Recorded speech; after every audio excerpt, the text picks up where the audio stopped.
आकाशवाणी से पढ़ल एगो कविता बेटी बचाई बेटी पढ़ाई 2013 में गोरखपुर आकाशवाणी से पढ़ले रहनी। वही कविता के सुना के हम सीधे अपन स्थान ग्रहण करब।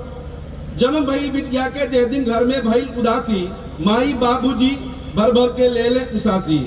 मन में सोचे लोग उसगरी गगरी भर के आफत, माई हमसे आके कहलस धीरे धीरे कापत। का जाने संजोग कैसन तहरे कपड़ा बाटे, बाबूजी तब धीरे धीरे लगले ओके डांटे। मन मसोस के धीरे धीरे लगले ओके समझावे, मन मसोस धीरे धीरे लगले ओके समझावे। बिटिया के गुणगान करे आ जस लगले भी गावे। सिंधु सायना सानिया के किस्सा कहले समझा के, माई भगलस तब धीरे से ओजक से अगता के। हमरो के उधैर्य बोध भी आके रोज धरावे, अंतरिक्ष परिकल्पना कथा रोज सुनावे। बेटी के जन्म अकारथ नहीं खे, गौर करो, बेटी के जन्म अकारथ नहीं खे।